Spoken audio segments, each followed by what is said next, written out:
Әлеуметтік желілерде әсіресе Threadsте тарап жатқан бір сарында пост пікірлерге мән беріп қарасақ, қосымша құн салығына байланысты елімізде азық-түлік бағасы ондаған пайызға өсіп, қаңтарда жаппай қымбатшылық басталыпты.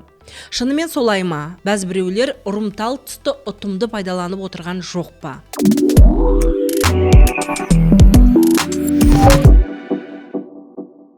Саламатсыз ба, сіз NoFake жобасын көріп отырсыз. YouTube арнамызға жазылыңыз, ой қосыңыз, сіздің пікіріңіз біз үшін өте маңызды. Қазір біз шындықпен жалғанды ажырата алмайтындай уақытта өмір сүріп жатырмыз. Әсіресе интернетте отқа май қойып түрлі желеу мен жағдайды ушықтыратындарды бірден тани бермейміз.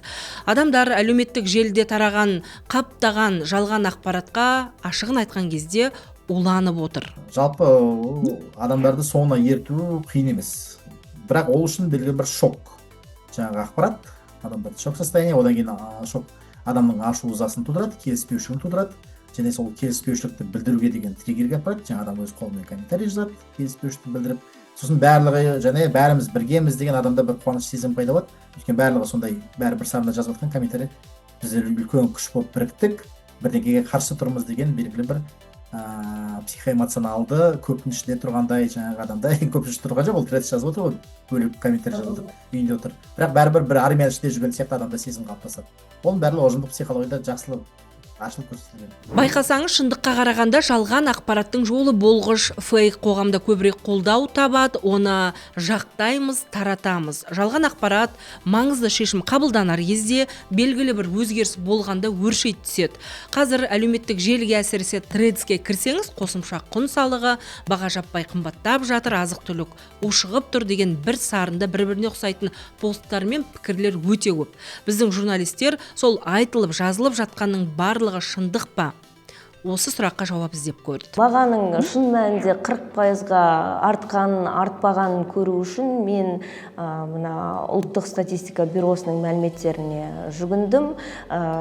Ұлттық бюро азық-түлік бағаларының 30-шы желтоқсандағы жағдайды келтірген және осы жылдың 8-ші қаңтарындағы жағдай бойынша азық-түлік қанша теңгеден сатылған туралы орташа бағаларды келтірген. Осының ішінде мысалы үшін тауық еті былтыр 1551 теңгеден сатылған болса, осы жылдың басында баға 1671 теңгеге дейін өскен. Яғни айтарлықтай көп емес. Сондай-ақ мысалы үшін жұмыртқа, картоп, сондай-ақ жаңағы сұйық май деген сияқты күнбағыс майы айтарлықтай көп деңгейде, енді жоғары деңгейде өспеген. Осыны көруге болады. Енді бір орташа есеппен бір 3%-дің көлемінде ғана артқан десе де болады. Өздеріңіз білесіздер, биыл қаңтардан бастап елімізде қосымша құн салығы өзгерді, 12%-дан 16%-ға, яғни 4% өсті. Бұл өзгеріс тауардың, азық-түліктің бағасына мүлде әсер етпейді деп айта алмаймыз, әсер етеді. Қосымша құн салығының ерекшелігі бұл кәсіпкерлерден емес, жалпы тұтынушылардан алынатын салық қой, бағаға қосылатын салық. Сондықтан әсері бар, әрине. Бірақ айтып атқанда емес, бізде өзі осы жылдың басынан 4%-ға қосылды, қосылған құн салығы. Сондықтан 1,5-2% инфляция қосады деп ойлаймыз өзіміз. 2024-25 жылдарға шолу жасасақ, бұқаралық ақпарат құралдарында баға өсті, азық-түлік айтарлықтай қымбаттады, қымбатшылық деген тақырыптарда жазылған материалдар жарияланған. Яғни жылда инфляцияға байланысты баға өзгереді, өседі. Базарларға барып, құнын салыстырып келдім. Жалпы жан-жақтан сұрастырғанда, сатушылармен сөйлескенде бірі өзгерді десе, баға бірі өзгермеді дейді. Жалпы статистикалық деректер бойынша да аса өзгерген көрініс байқалмайды. Сонда 200-300 теңге айырмашылық бар. Қосымша құн салығының бағаға әсері бары анық, оны ешкім жастыра алмайды. Бірақ бағаға әсер ететін басқа факторлар да бар. Мысалы, инфляцияны да естен шығармау керек. Баға өсуіндегі жалпы инфляцияның ең бізде көп үлесі қосқан бұл салық емес. Бізде өзінде 25 жылы 13%-ға жақын инфляция болды ғой. Құн салығы өзгермей тұрғанда. Негізгі үлес қосқан біздің мына бюджеттік дефицитпен байланысты ұлттық қордан ақша алу. Сондықтан неғұрлым біз ұлттық қордан ақша көп аламыз, соғұрлым бізде инфляция өседі. Бұл түсінікті, себебі біз енді 25 жылы 6 триллионға жақын қаражат алдық ұлттық қордан.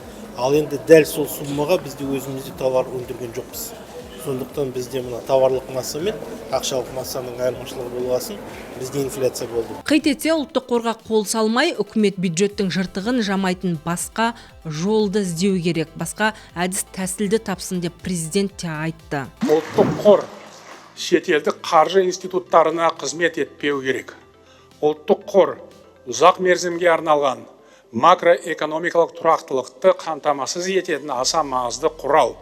Сондықтан оны тиімді басқару қажет. Сонымен әлеуметтік желіде жазылып жатқандай, қосымша құн салығы азық-түлік бағасын 10% өсуіне әсер етті деп айта алмаймыз. Мәселе мынада, ұрымталы тұсты ұтымды пайдалануға тырысып жатқандарда бар дейді сарапшылар. Негізі 4%-ық әсері бар.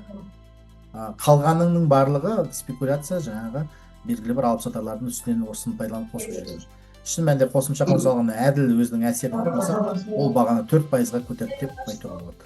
Ал қалғанның барлығы енді осының несінің арасында осының белгілі бір триггерлік мультипликативті емес. Ал жасырын жоспарды іске асыруға өте ыңғайлы болып тұрған Threads желісінен негізді мен негізсіз талаптарды таба аласыз. Мұнда алдымен белгілі бір мәселеге қатысты ақпарат жиналады, содан кейін оған пікір жазатындар табылады, әрі қарай дамытып таратады. Threadsте бұрынғыда тек қана адамдар өз ойын ғана айтып жаңағы бөлісетін орта емес, бұл белгілі бір идеологияның да, ақпараттық соғыстардың да, бір-біріне жасалатын заказдардың да аяқтан шабу, немесе бір нәрсені өткізіп жіберу, көтермелеу, немесе қоғамның белгілі бір осыған қатысты көңіл күйін білу сияқты бұрыстар, осының барлығы Threadsте болады. Көбіне мұндай жалған ақпаратты таратушылар профилінде фотосы немесе басқа да бір жарияланымдары болмайды. Көбіне бұл кісілер өздері ештеңе жазбай, тек басқа азаматтардың жарияланымдарына өз пікірлерін қалдырады. Фейк таратушылар ақпаратты дұрыс түсінбейді, немесе агрессияға бой беріп, сол арқылы белгілі бір адамдарға деген ашу ызасын шығарады дейді мамандар. Ал халықтың жағдайын ойлап, мұң-мұқтажын жеткіздік деген алдамшы мәтіннің түбі адамдардың өзіне зиян болуы мүмкін. Жалпы науқандық акцияларды байқау аса қиын емес. Былтыр қыркүйекте де осы Threads'ті бір апта қосымша құн салығына қарсы жазба жаулады. Ол кезде де авторлар қымбатшылықты қозғады, неге екені белгісіз, басты рөлді Альпенгольд шоколады сомдатты. Желіде жұрт тәттінің бағасы 1000 теңгеден асты деп дабыл қақты. Індеске қарсымыз деген белгілі бір посттар көшіріліп, жаңағы індеске қарсымыз көтерілеміз деген посттар көшірілгені, және олардың жаңағы ешқандай адамдардың атынан емес, басқа бір фейк аккаунттардан көп таралған байқалды. Бұл да белгілі бір топтардың жаңағы індеске қарсы жұмыс істегені. Олардың несі белгілі білінетін массалық түрде, екіншісі тезис бәрі бірдей, тікелей көшіріп алған, тезис әсіресе көшіріп қоя салады. Сонымен қатар жаңағы бот фейктің ешқандай бір историясы жаңағы бұған дейін жазған көп нелер жоқ, мысалы. Қолдан жасалған. Ал жалған ақпараттың жетегінде кетпеу үшін не істеу керек? Бұл сұрақты америкалық ғалым психолог Джонатан Беринге қойғанымызда, ол фейктің құрбаны болмаудың жалғыз жолы сыни ойлау деп жауап берді. Ғалымның айтуынша, сыни ойлау интеллектен емес, ол жүре үйренуге болатын дағды. Ол үшін ақпаратты салыстырып, қарсы дәлелдерді табу, үнемі тексеруді әдетке айналдыру керек. Ал сыни ойлау қалыптаспаған қоғамды миф пен манипуляция билейді. Менің айтайын деген осы, эмоцияға берілмеңіз, ақпаратты ойланып қабылдаңыз, алдануға асықпаңыз. Жүздескенше.